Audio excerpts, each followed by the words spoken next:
Et puis... Ah. Cette fois-ci aux vibrations, oh, ça décroche.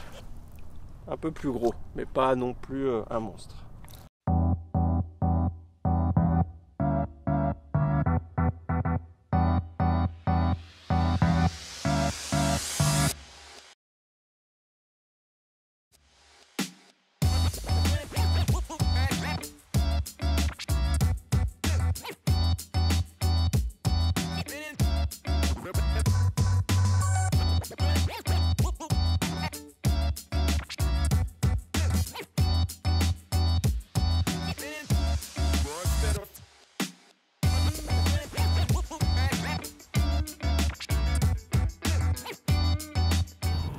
Pour des raisons culturelles, qui est liée en fait à l'hégémonie de la pêche au mormanier qui a duré pendant des années en France, si vous demandez à un pêcheur français quelle est son action favorite de canne à pêche, eh bien, il vous dira qu'il va pêcher avec des actions fast. Le problème, c'est qu'il a aussi tendance à choisir toutes ses cannes à pêche comme étant des actions fast, très très rapides. Et en fait, vous vous rendez compte que pour ces mêmes raisons-là, ces pêcheurs vont vous dire qu'ils ont peu de résultats aux vibrations ou qu'ils n'aiment pas la pêche au crankbait. C'est bien dommage de se couper de ces leurres-là, qui sont extrêmement efficaces, déjà parce qu'ils sont peu utilisés par les autres pêcheurs. Et donc en fait cette année, chez Savage Gear, on a choisi de sortir dans la gamme SG4 deux modèles spécialement faits pour le crankbait, les vibrations, les spinnerbait, le minnowing, je vais vous expliquer tout ça. Elle s'appelle Crankbait Crank and Vibe. Et je vais vous montrer pourquoi ces deux modèles de cannes là peuvent vous permettre d'améliorer votre pêche. Alors, oh, c'est petit ça encore. En fait le secteur est plein de... Ah bah ça change, le perche. Le perche. Ben voilà, le secteur est plein de petits poissons. Alors, juste au moment où j'allais vous expliquer voilà, ce que c'était vraiment qu'une canne crankbait, il y a cette petite perche qui est venue me voir. Ben, c'est super, merci beaucoup. Mais t'as juste foutu en l'air ma séquence. Alors, que disais-je avant d'être interrompu grossièrement par cette petite perche? Eh bien que ces deux modèles Crank and Vibe spécialistes appartiennent à des familles de cannes à pêche qu'on appelle donc des cannes crankbait. Pourquoi on les appelle des cannes crankbait? Parce que justement, elles font partie des seules cannes dont les actions et les compositions permettent de pêcher efficacement et surtout avec un grand confort avec un certain nombre de familles de produits et en particulier les crankbait. Alors il y a plusieurs manières de faire une canne crankbait. On peut par exemple la réaliser entièrement en fibre de verre, c'est ce que font généralement les Américains, mais en France ce n'est pas du tout dans notre culture, comme je disais précédemment, c'est pas du tout ce qu'on essaye d'obtenir. On peut essayer de les faire en composite, on peut aussi jouer sur la conicité du blanc. En tout cas, sur Savage Gear, ce qu'on a décidé de faire, c'est de conserver quand même une très longue réserve de puissance. Donc une canne qui a beaucoup d'énergie dans le talon, mais avec un sillon qui est quand même assez souple. Et c'est en fait la souplesse de ce sillon qui va nous permettre de pêcher avec des crankbait, avec des minnows comme je vais vous montrer, avec des vibrations, et puis aussi tout un tas d'autres leurres. Mais déjà, on va passer en revue les principaux leurres qu'on va utiliser avec ces cannes-là, et je vais vous expliquer pourquoi vous allez sans doute faire beaucoup plus de poissons avec. Alors pourquoi les gens adorent aussi utiliser des cannes fast? C'est parce que généralement dessus ils mettent de la tresse et ça leur permet de bien ressentir le leurre comme ils disent. Alors effectivement c'est vrai, hein, je vous parlais de la pêche au mormanier juste avant, et bien ça c'est sûr que quand vous voulez gratter au fond lentement avec un leurre, c'est le meilleur moyen de bien sentir votre leurre. Le problème c'est que il va se passer deux choses qui risquent de nuire à votre pêche. La première, c'est qu'il y a certains leurres qui travaillent beaucoup dans l'eau, les crankbait précisément. Et ceux-là, vous allez tellement bien les sentir dans la canne qu'en fait, ça va rendre l'action de pêche quasi impossible. Ça va vibrer jusque dans le poignet, ça va devenir très pénible de pêcher avec, et pour le coup, vous allez abandonner rapidement. Et c'est pour ça que vous ne pêchez pas assez crankbait. Et puis, l'autre raison, c'est qu'en fait, si vous ressentez bien le leurre, c'est parce qu'en fait, toutes les vibrations du leurre vont remonter jusque dans la canne. Et quand vous utilisez un leurre comme justement un vibration, donc un leurre qui, comme son nom l'indique, vibre énormément, et bien en fait il va avoir les vibrations du leurre, mais il va avoir toutes les vibrations dans la tresse qui vont venir s'ajouter après aux vibrations dans la canne, et en fait à la fin ça devient un vrai signal de danger pour les poissons qui se rendent compte que tout ça n'a rien de naturel et qu'il y a beaucoup trop de perturbations dans l'eau. Et ces cannes là vont nous permettre en réalité de faire nager les leurres de manière plus naturelle, en ayant moins de perturbations dans l'eau, et puis en atténuant aussi leur action de manière à ce que ça soit beaucoup plus confortable pour nous dans la canne. Alors je sais combien il est difficile de faire son deuil de cette relation directe au leurre, de pouvoir vouloir tout ressentir. Mais en réalité, je peux vous garantir que ça vous a apporté énormément de choses, et en particulier en termes de touche. Ici, j'ai une canne avec un sillon très souple. Mais non seulement le sillon il est souple, mais vous voyez, j'ai pas mis de tresse sur ma ligne. D'ailleurs, je pêche de plus en plus en mono, mais on en reparlera certainement dans une autre vidéo, que ce soit copolymère ou fluorocarbone, j'en mets de plus en plus. Je viens de rater un poisson. Ce qui fait qu'en fait, finalement, mon leurre, je le sens très très peu. Et même, ici, j'ai un spinnerbait au bout de la ligne. Si je vais le faire devant vous, hop, je le relance. Hop là. Je mouline. Je sens que j'ai un poids au bout de la ligne. Mais en réalité, je ne le sens pas, mon spinnerbait. Alors en fait, dans les faits, si je lève ma canne, là, je sens ma Colorado tourner. Et je peux effectivement avoir une action de pêche plus fine. Mais ce qui m'intéresse, c'est pas ça. Ça ne m'intéresse pas de sentir vraiment mon leurre tout le temps. En fait, j'en ai pas vraiment besoin. Poisson.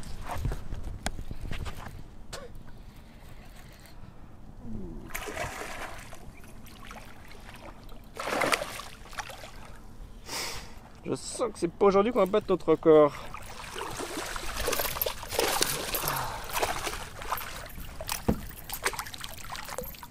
Génial. Alors ce qui est super, c'est que celui-ci, c'est exactement ce que je racontais juste avant. En fait, je sentais que la palette Colorado tourner de mon spinner. Et en fait, à un moment, je l'ai plus senti tourner. Donc par réflexe, paf, j'ai ferré un petit coup. Et il y avait ce brocheton. On continue.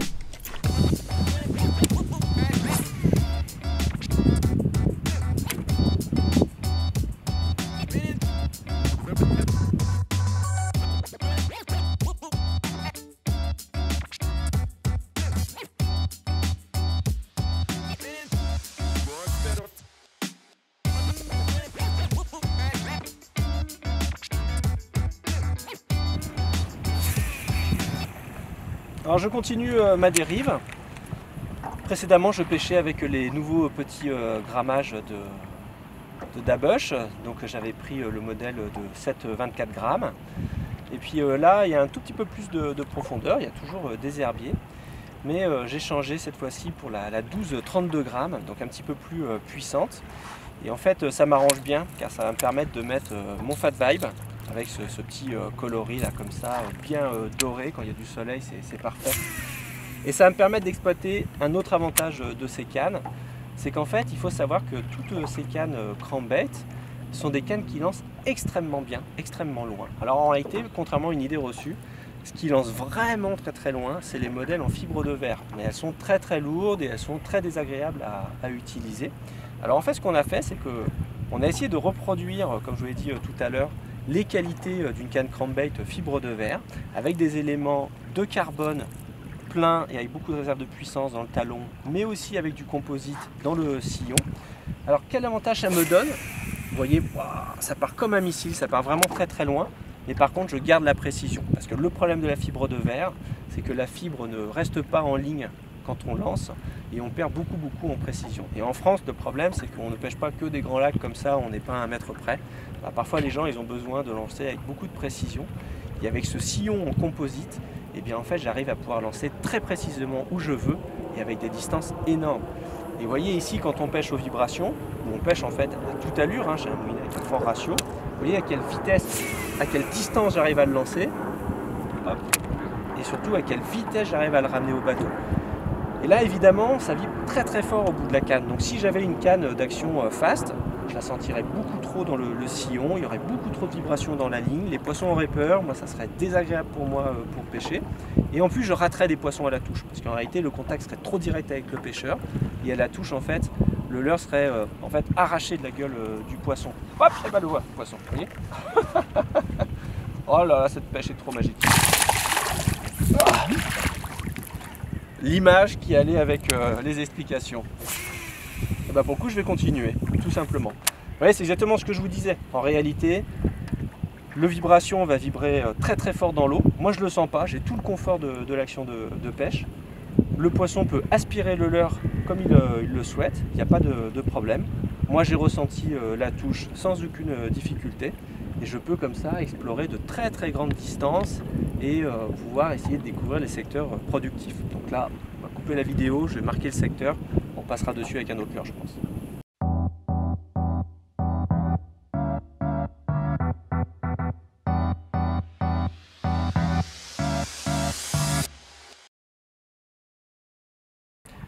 Maintenant, je vais juste vous donner une toute petite astuce et avec ces cannes Crank & Vibe spécialistes, vous allez pouvoir le réaliser sur vos plans d'eau de la manière la plus parfaite qui soit. Bon, malheureusement avec Maxime, il faut qu'on termine la vidéo, donc je ne pourrais pas terminer d'exploiter mon secteur comme je le souhaiterais. Mais pendant qu'on réalisait la vidéo, je vous parlais, je me suis rendu compte qu'en fait j'ai eu plusieurs touches avec le vibration à la pause, c'est-à-dire au moment où j'arrête de mouliner. Mais vous savez comme moi que les vibrations, c'est des sacs de billes, hein, c'est fait pour être lancé très très loin. Et le problème c'est que dès qu'on fait une pause, il tombe au fond. Et là il y a beaucoup trop d'herbier pour que je puisse le faire.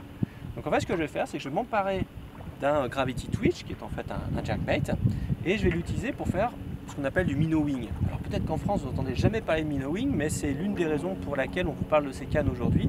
C'est parce que ça va particulièrement bien avec ces cannes là. Alors comment on fait? On prend son petit jerk, et en fait on va l'utiliser comme un vibration, mais cette fois-ci on va pouvoir faire des pauses, on va pouvoir ralentir, en fait on va pouvoir varier beaucoup plus les animations, on est moins dans la prospection et plus dans l'exploitation de son poste de pêche.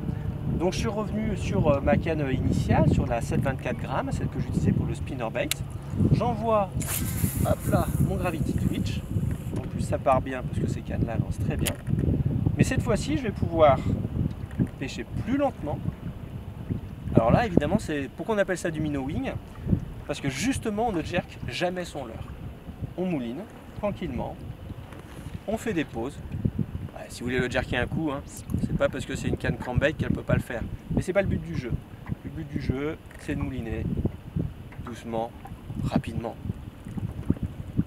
Je fais une pause, je mouline, je continue.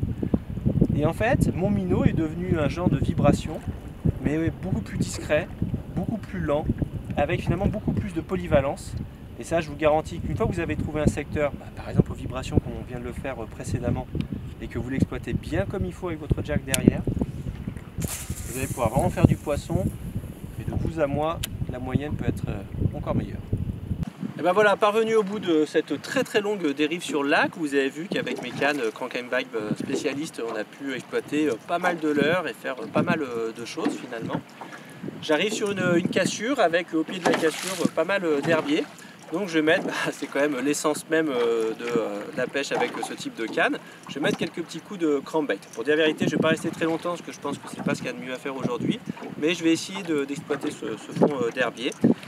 Donc j'ai sorti mon Gravity Crank. Alors ce qu'il faut comprendre, c'est qu'un crankbait, c'est un leurre de prospection, c'est un leurre de power fishing, et qui fonctionne en fait sur le différentiel entre flottabilité et puis le fait que la bavette va l'entraîner vers le fond. Et ça a deux incidences. La première, c'est qu'il va émettre énormément de vibrations, c'est pour ça qu'il va attirer les prédateurs de très loin, mais aussi ces vibrations vont avoir tendance à remonter le long de la canne. Et c'est pour ça qu'en fait on va utiliser ces sillons toujours un petit peu plus souples, de manière à amortir ces vibrations très fortes, mais aussi permettre au leurre de pouvoir avoir cette nage très ample, de pouvoir exercer cette vibration très très forte au fond de l'eau. Donc ce que je vais faire en fait, l'air de rien, j'ai la cassure derrière moi, mais je vais lancer sur le platis où se trouvent les herbiers. Voilà. Alors normalement, quand on pêche le crankbait, on donne d'abord 2-3 tours de manivelle assez rapides pour que le leurre atteigne sa profondeur. Et puis après, je vais pouvoir pêcher doucement, comme ça. Et par rapport à une canne habituelle, fast, comme on trouve d'habitude dans le bateau des pêcheurs, j'ai pas cette sensation, voilà, comme si je pêchais avec un tracteur au bout. Je sens absolument pas, je sais que mon leurre il nage au bout, je le sens un petit peu nager. Et voilà, j'ai pas toutes les vibrations, les interférences et poissons. Voilà, vous voyez, premier lancé sur les herbiers, il y avait un poisson qui était là. Ah, ces poissons, ils aiment tellement ce leurre, c'est incroyable. Vous voyez, je vous ai pas menti, il était voilà, dans l'herbier. C'est-à-dire que c'est au moment où le crankbait est venu toucher l'herbier, voilà, que le brochet est venu le prendre. Quel dommage aujourd'hui qu'on ait que ces petits poissons, les pauvres. Et ce que j'allais justement expliquer, c'est qu'il y a plein de manières de pêcher au crankbait. peut par exemple mettre son moteur électrique sur 5, se faire tout le long d'une cassure et puis lancer, ramener à la vitesse qu'on souhaite. Mais on peut aussi, comme j'allais le faire ici, utiliser un crankbait comme mon Gravity Crank qui va descendre un tout petit peu plus loin que la profondeur maximale. Faire pourquoi pas du bottom bouncing pour rebondir au fond. On peut passer à travers les branches grâce à sa bavette carrée, un peu square bill là qu'on trouve sur le Gravity Crank. Mais on peut aussi, je vais le faire en direct, je vais descendre tout doucement jusqu'à mon herbier.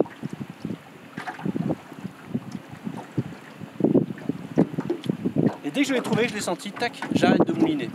Ce qui se passe, c'est que alors tout à l'heure, c'est à ce moment-là que le brochet a attaqué malheureusement. Mais ce qui se passe, c'est que le crankbait vient venir toucher la branche de l'herbier. Et puis après, je vais le laisser remonter tout doucement comme ça. Et je vais avancer petit à petit jusqu'au bateau.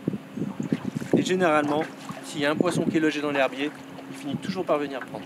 Ce qui prouve qu'on peut faire beaucoup de choses au crankbait et qu'il est tellement dommage que les pêcheurs se passent de ce leurre-là, simplement parce qu'ils restent focalisés sur ces cannes fast qui les en empêchent finalement dans leur pêche sur plein de familles de produits qu'on a vu aujourd'hui. Alors vous ai-je convaincu de pêcher avec ces nouvelles Crank & Vibe spécialistes de Savage Gear, de ces séries SG4? Je n'en sais rien. En tout cas, sachez si vous êtes intéressé qu'elles possèdent toutes les caractéristiques des cannes SG4, comme en particulier évidemment le carbone Toray ou ce magnifique porte-moulinet Alien Lock. Ce qu'il faut savoir en tout cas, c'est qu'il y a deux cannes de même longueur. Nous avons choisi de faire deux cannes de 2,30 m parce qu'il nous semblait que c'était tout simplement le meilleur compromis, que ce soit du bord ou en bateau. L'une est d'une puissance de 7,24 grammes, tandis que l'autre est un peu plus puissante, 12,32 grammes. Là, il s'agit tout simplement de matcher avec les leurres que vous allez utiliser en fonction de ce que vous allez avoir dans vos boîtes de pêche. Simplement, ce que je voudrais rajouter, c'est qu'elles ont un point commun, elles sont toutes les deux en deux brins pour l'encombrement, mais pas seulement. Les deux brins ne sont pas en fait constitués de la même manière. En fait, le premier brin est à chaque fois un carbone Toray de 30 tonnes avec une réserve de puissance maximale, ce qui fait qu'ici vous avez toute la puissance nécessaire pour prendre un grand poisson. Et à chaque fois, en fait, le sillon est lui en composite et c'est lui qui contient en fait la souplesse qui est recherchée sur cette canne là. Mais vous voyez qu'en fait, la partie très souple se trouve complètement en pointe. Donc ça reste des cannes qui sont quand même fast, mais dont la puissance est en fait placée plus loin dans le blanc. C'est ce qui fait qu'on trouve ce compromis parfait entre la pure canne crankbait qui serait par exemple en fibre de verre, tel qu'on le voit aux États-Unis, et puis les cannes comme vous les aimez, en carbone, très fast, très raide. Donc là on a des cannes fast, mais qui ne sont pas raides du tout, et qui vous permettent comme ça d'utiliser tous ces leurres que je vous ai montré précédemment.